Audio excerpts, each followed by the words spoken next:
Mhm.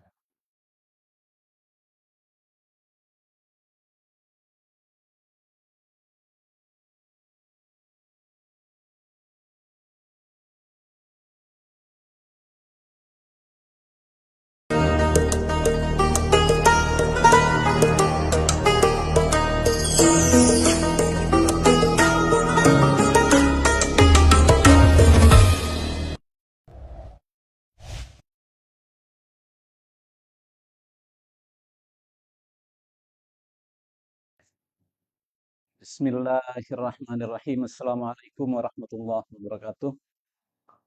Qala al-muallifu rahimahullahu ta'ala wa nafa'ana bihi wa bi'ulumihi fid dharain amin. Saya akan membaca kitab Idhatun Nasyi'in, babnya Thawrah Adabiyah. Bismillahirrahmanirrahim. As-Thawratul Adabiyah. Perubahan mendasar perilaku. Mungkin kalau zaman sekarang yang paling pas ini terjemahannya revolusi mental. Revolusi mental. Ini ditulis oleh musannif pada masa penjajahan. Al-umamu fi haliha maradiha al-ijtima'i takunu hajatuha ila islahi ma fasada fiha min al-akhlaqi wa taqwimi ma wajja min furu'il ijtima'i aksaru min hajatil maridi ila dawa. Umat ini atau bangsa ini di dalam keadaan sakitnya penyakit sosial, maka kebutuhan umat ini untuk memperbaiki apa yang rusak dari dirinya, terutama dalam hal akhlak, eh, itu lebih besar kebutuhannya kepada obat daripada eh, kebutuhan orang yang sakit kepada obat tersebut. Begini, bahwa umat ini, bangsa ini sekarang dalam keadaan sakit, itu tidak usah kita terangkan, nyata itu sudah. Apa yang tidak salah dari bangsa ini? Yang salah menjadi benar, yang benar disalahkan. Apa yang tidak dikritik oleh bangsa ini? Bahkan mungkin di kelompok kita saja di NU, mohon maaf, yang tepat waktu cuma acara ini. Yang lain sulit untuk tidak ngaret jamnya. Itu salah satu penyakit sosial. Maka kita sangat butuh untuk mengobati hal-hal yang rusak dari kehidupan bermasyarakat kita. Ya maratu insanun fayal jauh ahluhu wa dhawufu ila tabibin yasikuna bihi. Kalau ada orang yang sakit dengan penyakit badan, maka tentu keluarganya akan membawa orang yang sakit tadi kepada dokter yang dipercaya untuk diobati. Fayasibu lahu minal adwiyati ma yarahu mufidan lahu. Maka dokter tadi akan memberikan resep obat-obat yang sekiranya bermanfaat untuk orang yang sakit tadi. Wa tabradul ummatu jama'u illa man rahimallah, illa man rahima rabbuk. Fala talja'u ila tabibil ijtima'i liyudawiya amradaha wa yukhaffifa awsabaha wa yukhallisa mimma asabah. Sedangkan masyarakat apabila sakit, maka tidak mungkin ada yang pergi berobat kepada dokter yang mengobati, dalam hal ini dokter yang mengobati penyakit sosial tersebut.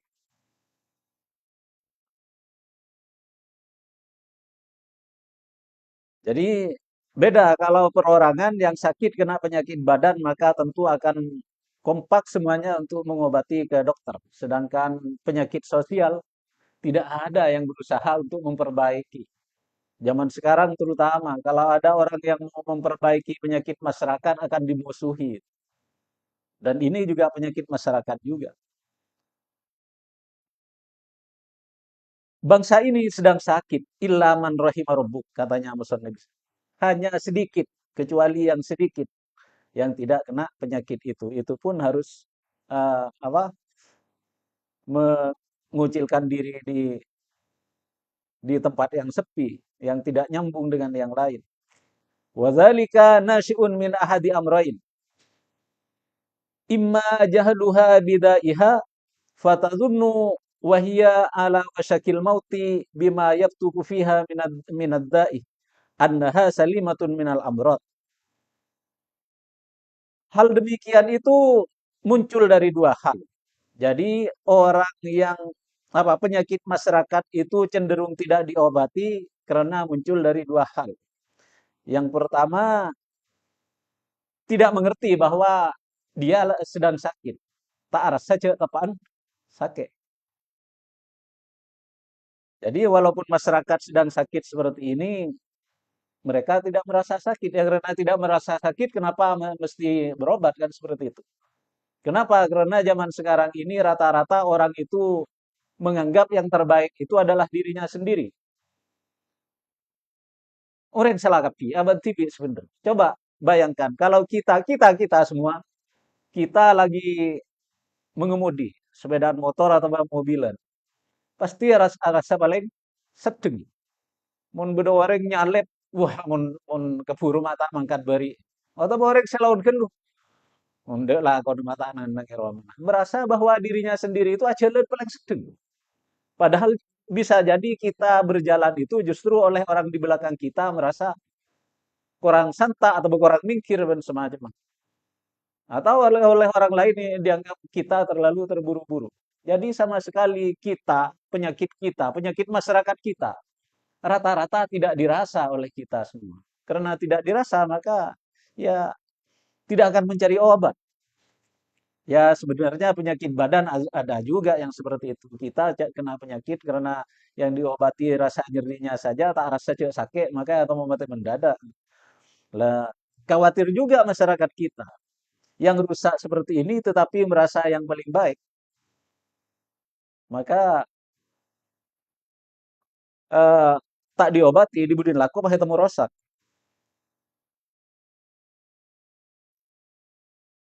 Terus yang kedua, wa imma annaha tadri kullat dirayah ma fiha minal alam wa ma yaqturuha minal adawa. Ghairu annaha la siqata laha bima yuhitu biha minal atibba.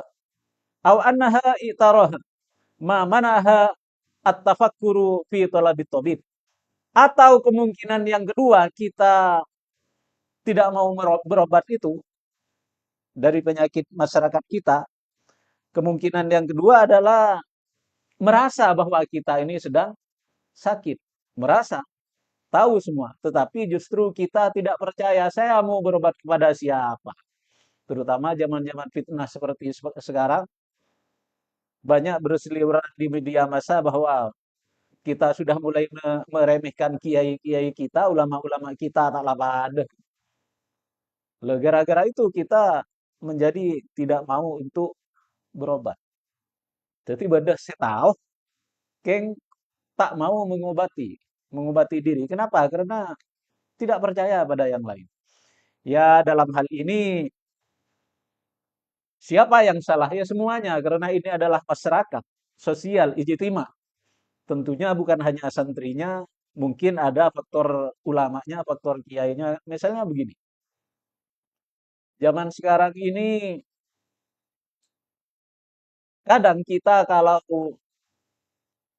hadir ke satu acara, tepat waktu, justru itu yang kena mental, yang digojlok sama teman-temannya. Dan mahal. Pola anyar. Padahal padahal itu yang benar. Dan yang kedua, mungkin orang yang dianggap penting justru ikut andil dalam keterlambatan acara itu. Hal-hal yang kecil mungkin penyakit sosial kita sekarang bahwa kita ini tanpa ada beban melakukan hal-hal yang sangat dilarang oleh agama. Contohnya kita sering berbohong tanpa ada beban bahwa itu tidak dosa.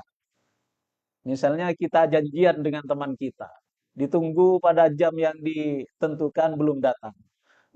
Telepon, depan malah. Ya, depan kapal tuting, padahal masih belum berangkat.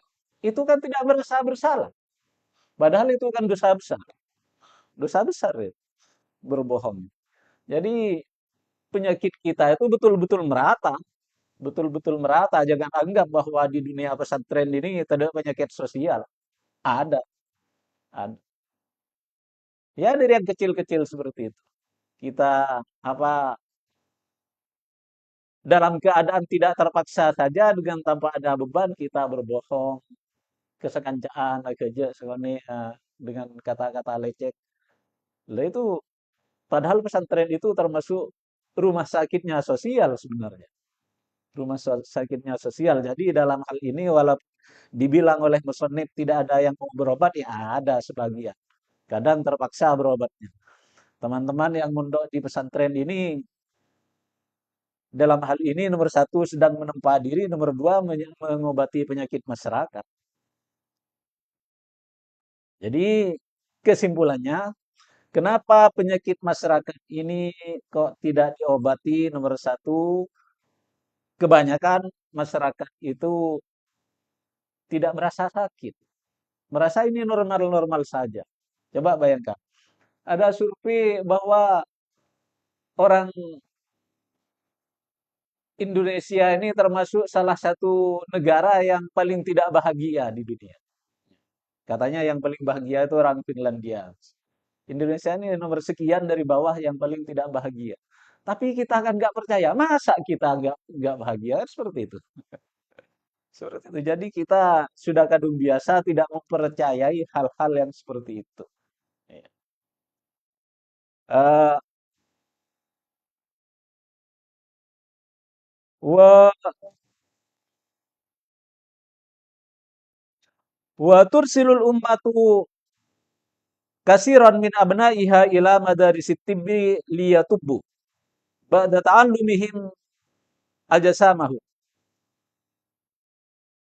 wa taba'at bi ahadin minhum illal qalil an-nadir wa tabi'at ya wa tabi'at bi ahadin minhum illal qalil an-nadira ila madarisil ahlaki wal ijtima'i liyudawu ba'da tarbiyatihim akhlaqahum wa yuhadzibu nizama ijtima'iha wa ma dzalika illa min fasadin nufusi allati tuqaddimul maddiyata alal adabiyah. Sekarang kita lihat bahwasanya bangsa ini mungkin di Madura mungkin pengecualian sedikit di daerah kita Pelengahan khususnya mungkin ada kekhususan. Kita lihat bahwa bangsa ini sebagian banyak itu mengirimkan anak-anaknya untuk sekolah-sekolah yang eh, yang mengejar keuntungan materi. Anak-anak bangsa ini disekolahkan sekolah kedokteran dan semacamnya untuk mengobati penyakit badan mereka. Sedikit sekali yang justru menyekolahkan anaknya ke sekolah-sekolah tata krama, adab, pesantren, madrasah, dan semacamnya. Sedikit. Jadi kecenderungannya bangsa ini menyekolahkan anak-anaknya ke sekolah-sekolah umum. Hanya sedikit yang menyekolahkan di sekolah-sekolah adab seperti pesantren dan madrasah. Kenapa demikian? Karena hati sudah rusak. Hati dari masing-masing bangsa ini sudah rusak. Yang mana hati kita ini semua lebih mementingkan materi daripada moral. Wal ummatu fi hajatin ilal kismain. Wal ummatu fi hajatin ila kismain. Umat ini, bangsa ini sangat butuh kepada dua hal. Min haula'il muta'allimina walakinna ilal kismaini min haula'il muta'allimin. Umat ini sangat butuh kepada dua kelompok pelajar tadi. Jadi bangsa ini tetap butuh kepada orang-orang yang sekolah sains, yang sekolah umum, dan juga butuh kepada pemuda-pemuda yang sekolah di sekolah madrasah atau pesantren. walakinna hajataha ila atibba'il ijtima wa hukama'il ahlak aksar. Akan tetapi kebutuhan bangsa ini kepada dokter-dokter masyarakat, kepada reformis masyarakat, itu lebih besar min hajatiha ila mayyudawi ajasamah. Lebih besar kepentingannya, kebutuhannya, keperluannya daripada kepada dokter yang mengobati badan mereka. Kenapa? Ya kan begini, kalau orang sakit tidak diobati ya tidak sembuh aja. Mungkin resikonya meninggal, ya bisa menular kepada yang lain. Habis ya selesai. Tapi kalau umat ini penyakitnya tidak diobati, risikonya nomor satu ya di akhirat, dan tatanan di dunia juga kalau melanggar aturan agama pasti tidak akan bahagia. Pasti itu. Dan bukan itu saja, akan terus menular, menurun kepada anak cucu kita. Jadi kalau tidak diatasi, ini akan terus menurun kepada anak cucu kita.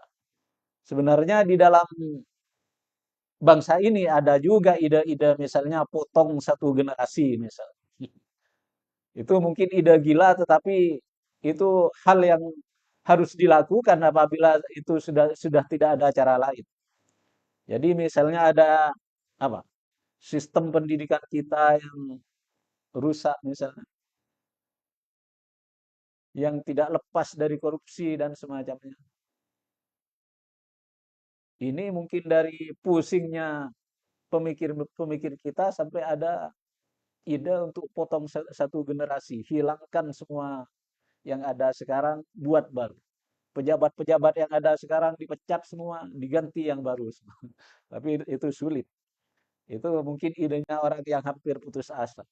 Jadi bagaimanapun juga ini penting bagi kita untuk mengobati masyarakat, terutama mengobati penyakit masyarakat ini harus diobati dari masing-masing kita, individu kita. Ya, bagaimana kita berperilaku. Bagaimana kita berperilaku. Terus terang di pesantren-pesantren saja, saya masih sering dengar santri-santri itu kerja sebarengan apa ya soan. Apa ya soan. Mungkin membuat tulisan cuma sekedar iseng, tapi itu pengaruhnya ke masyarakat besar. Misalnya apa? Di mobil-mobil truk ditulis buronan misalnya, walaupun ada buronan bertua, saya iseng itu, mungkin tujuannya cuma berleburan, tapi itu pengaruhnya akan jelek kepada masyarakat secara umum. Tapi alhamdulillah kita lihat sekarang sampai bokong-bokong truk itu lebih banyak bergambar, ada yang bergambar Gus Baha misalnya, itu sudah luar biasa daripada dulu yang gambarnya macam-macam, tulisannya juga walaupun sifatnya lucu-lucuan. Saya ingat petuahnya almarhum Ki Badruddin Mudassir, Badruddin almarhum. Santri makin bahan oleh buronan. Iseng kalau. Tapi mereka kan gara-gara banyak tulisan mereka kan dan kadang bahasa bahwa teti buronan itu adalah hal yang bukan buruk, bukan kejahatan. Kan akan seperti itu jadi lumrah. Jadi setidaknya untuk memperbaiki bangsa ini nanti akan diterangkan oleh musannif di belakang. Cuma setidaknya kita perbaiki diri masing-masing dari kita sendiri.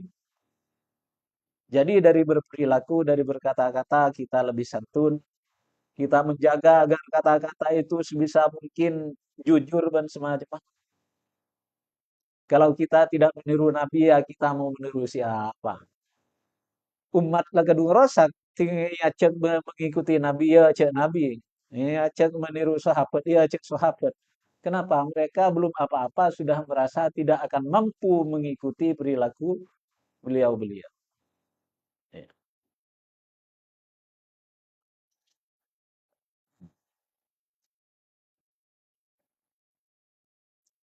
In maridotil ummah maradon wabilan fattakan fadzaka fadzalika la yaqdi ala hayatin hayat ya, ila ala hayati asyratin fil alfi min majmu'iha.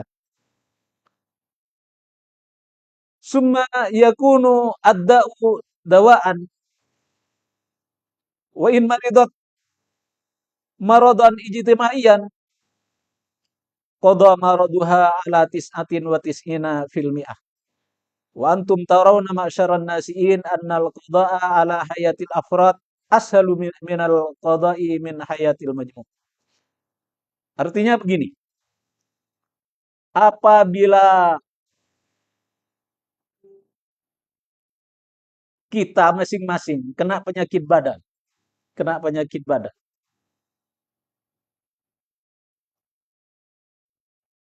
bahkan penyakit itu yang bisa mengancam hidupnya. Taruhlah tempoh hari ada penyakit corona misalnya. Kalau kita kena penyakit, maka sebenarnya penyakit itu hanya menguasai kepada 1% saja daripada umat ini. Jadi tak pengaruh sakit, ya tak pengaruh selain. Artinya kehidupan masyarakat tetap jalan, sekolah tetap, apa kegiatan yang cari kasab tetap. Tetapi kalau penyakit masyarakat, maka yang akan kena itu adalah penyakitnya umat yang kena 99% dari bangsa ini. 90%, betul itu ya, betul. Coba, yang namanya penyakit korupsi saja sekarang. Penyakit korupsi saja. Siapa, lini mana yang tidak kena? Lini mana yang enggak? 90-90%. Orang kena itu pengaruh. Artinya mau atau tidak mau, kita-kita ini sering ngeningakan deh barang-barang dari hasil korupsi itu. Bahkan mungkin bantuan ke madrasah-madrasah, apakah tidak ada korupsinya? Pasti ada. Itulah rusaknya. Itulah bahayanya kalau masyarakat, kalau umat ini sudah kadung sakit penyakit sosial. Pejabat sekarang, kalau tidak korupsi, bisa jadi nggak lama jadi pejabat. Dan semacam. Bagaimana kalau penyakit di masyarakat itu misalnya apa? Penyakit hianat, tidak adanya amanah dan semacamnya.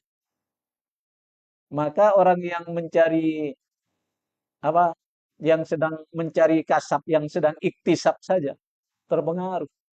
Markir sepeda takut, takut hilang iki berburu orang dan semacamnya. Sudah kadung kejahatan merajalela. Mau menegur orang yang sedang melakukan kemungkaran. Takut. Ada yang kok alang-lang. Hilang tang sepeda. Seperti itu zaman sekarang. Jadi penyakit masyarakat itu aperian bahkan kepada ulama-ulama kita.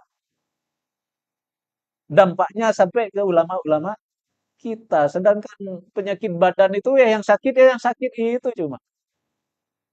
Jadi siapa yang sakit, ada orang sakit ya madrasah tetap jalan. Sekolah tetap jalan, pondok tetap jalan. Kalau penyakit masyarakat merajalela, mungkin para ulama-ulama kita mau pidato saja sudah harus pilih-pilih apa temanya. Bahkan banyak ceritanya orang pendakwah itu yang berdakwah itu diperingatkan oleh orang yang dan cek put nyebut masalah menikah misal. Dan itu diikuti, diikuti. Dalam keadaan seperti ini berarti kan tidak maksimal berarti amar ma'ruf nahi mungkarnya para ulama kita. Itulah buktinya bahwa eh, penyakit masyarakat ini, penyakit sosial ini, penyakit umat ini betul-betul berdampak kepada 99% masyarakat. Maka kalian lihat wahai generasi muda, katanya musannif sini. Wa antum tarawna ma'saran nasiin.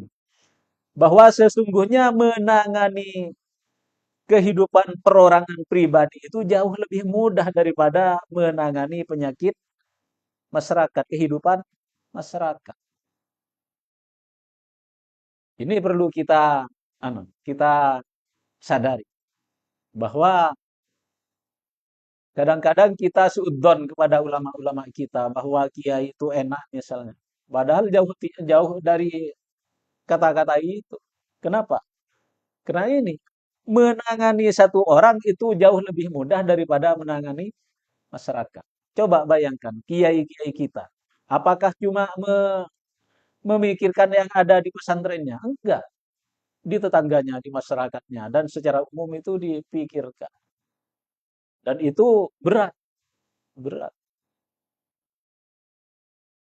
Dan pasti itu, orang sakit sakit apa, sakit perut ya sudah bawa ke dokter paling terlibat 2 atau 3 orang. Ya.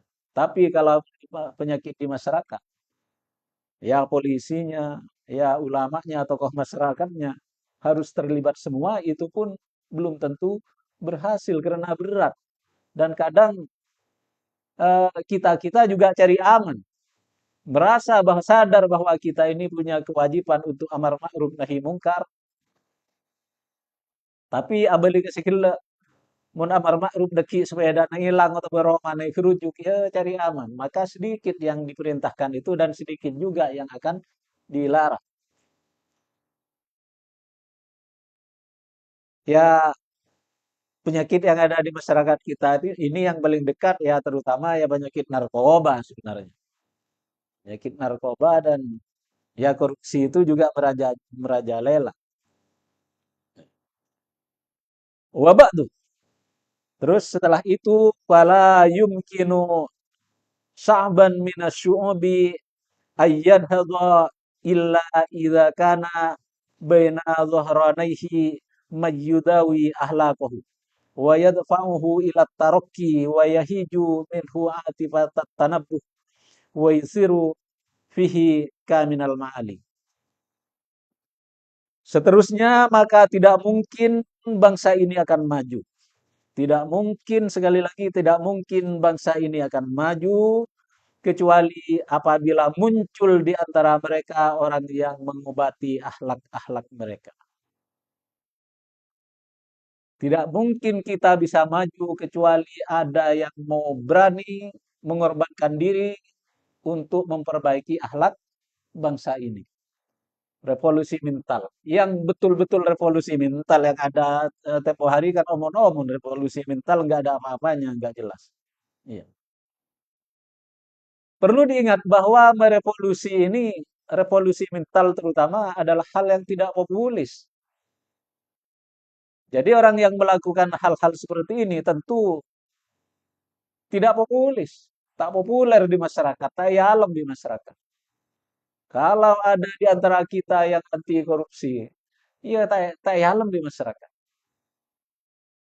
Jadi ya masyarakat agak merasa. Kalau ada taruhlah kepala desa misalnya kalau tidak korupsi, teh kecocok, kimi rakyat tah. Diakui atau tidak itu ya. Bayangkan zaman sekarang dari nerosa ke masyarakat, dari nerosa ke akhlak ke bangsa ini. Kalau misalnya ada orang warga meninggal masih wajar ya kelebun itu beri bantuan kan ya. Kalau sekarang beda pengantan kelebun tak entar tak beri tak ngamplok rasa ini biar rakyat. Ya. Padahal dari mana itu dapat? Bah beda misalnya satu yang tampil tidak mau korupsi, bentak mau hari beri ke rakyat nah, karena tidak korupsi. Karena tak mungkin saya yang belum aki itu tak mungkin oleh Natani kan. Jadi begini, zaman sekarang dari nerosa ke masyarakat sampai ke tingkat yang paling kecil. Muntah lampe, tak fokus se alam. Padahal sejelas si lampe itu pasti nyeleweng. Itu. Jadi cobalah dari kita sendiri kita mulai terlalu mengharap kepada mereka-mereka sehingga tidak memaksa mereka untuk korupsi, untuk nyeleweng dan semacam. Itu zaman sekarang. Maka kalau ada orang, mungkin kalau ada orang yang mau jadi presiden, kampanye akan fokus di dalam nyereotan untuk membenahi masyarakat, tak janji hal-hal seni benih, ya mungkin tak populer, pun tak terpilih. Gitu. Ya. Dalam hal ini mereka-mereka yang mau berjanji walaupun sudah tahu kita bahwa janji itu bohong, itu yang ditepuk tangani oleh kita, yang diaplos oleh kita. Cenci akan mengadakan ini. Padahal itu jelas tidak akan bisa tercapai. Itu yang kita aplos. Maka kita membutuhkan orang yang tampil untuk memperbaiki akhlak masyarakat ini. Dan membawa masyarakat ini, membawa bangsa ini menuju kemajuan, menuju peningkatan. Tetapi hal-hal yang demikian itu, tetapi hal demikian itu sulit. Kenapa? Karena nomor satu orang yang mau memperbaiki akhlak bangsa itu memang memang antik jarang. Nomor satu. Nomor dua, kalaupun ada, tetapi tidak mau mengorbankan dirinya sendiri. Wa biqadri ma ladaihi min haula'il mudawin yakunu miqdaru tanabbuhihi aw humuli. Al-umam la yanhadu illa bitarkiyatil ahlaki al-fadil wastisali kulli khuluqin fasidin min nufusiha wa tahdhibi nizam ijtimaiha. Umat ini tidak mungkin bangkit, tidak mungkin maju kecuali dengan memperbaiki akhlak mulianya. Sementara akhlak mulia kita yang kita banggakan kepada orang luar ramah, nggak apa-apa, jahat asalkan ramah kan seakan-akan seperti itu. Yang dibanggakan cuma itu ya. Padahal seharusnya akhlak itu kan banyak. Jadi kita tidak mungkin bisa maju kecuali dengan memperbaiki akhlak mulia kita. Wa ti'salu kulli khuluqin fasidin min nufusiha, dan menghilangkan, mencabut total setiap perilaku jahat dari diri mereka.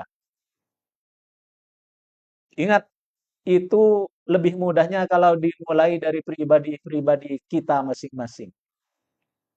Setidaknya kita jangan berbohong apabila tidak terpaksa ya, walaupun terpaksa harusnya tetap harus jujur. Cuma kenapa? Kita sekarang dengan tanpa beban biasa sekali berbohong dan tanpa merasa itu dosa. Begitu juga akhlak-akhlak yang lain yang baik itu kita harus tampilkan dan harus kedepankan dan harus kita tekankan kepada anak cucu kita. Begitu juga hal-hal yang jelek, ada sifat-sifat yang kurang amanah itu harus kita buang. Makanya di tempat-tempat tertentu ada kadang warung kejujuran katanya. Sebenarnya warung kejujuran itu secara fikih tidak benar itu. Karena tidak ada muta'atiqidain tidak hadir di tempat itu. Tapi tujuannya baik, yaitu untuk melatih kejujuran kita. Apa yang kita ambil, kita bayar sendiri tanpa ada yang mengawasi. Itu sebenarnya untuk menghilangkan sifat ketidakjujuran kita, untuk melatih kejujuran kita.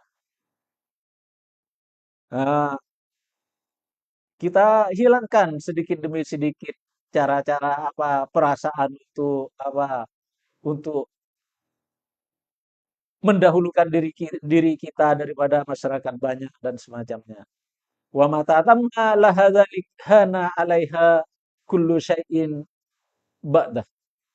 Dan apabila akhlak itu sudah baik dan akhlak-akhlak yang jelek itu sudah kita hilangkan, maka ada segenap locak. Wa tahdhimi nizami ijtimaiha, dan caranya lagi kita harus memperbaiki tatanan sosial kita. Ya tatanan sosial. Tatanan sosial kita itu banyak yang keliru. Ya, misalnya terutama bagian ini, misalnya labet ring mateh. Mun leolena nih gini rasa nih. Kan itu. Itu salah satu hal yang tatanan sosial yang kurang baik. Sementara mun labet ring rembi leolena banyak, terus banki bener ada mau lena sekone itu biasa saya. Tapi mun labet ring bunga justru kita oke, labet ring kematian justru kita merasa di hak untuk debedane pengipi hal senyapnya. Itu penyakit penyakit sosial yang perlu kita perbaiki tatanan. Kurang sekali dapat ke titik. Dan hal ini apabila sudah hilang dari kita, artinya sudah selesai, akhlak kita sudah baik, akhlak buruk sudah dihilangkan dan tatanan sosial sudah baik, maka semua hal akan mudah setelah itu. Akan mudah.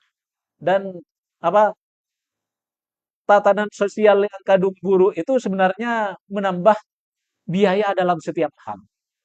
Menambah biaya di dalam setiap hal. Coba bayangkan.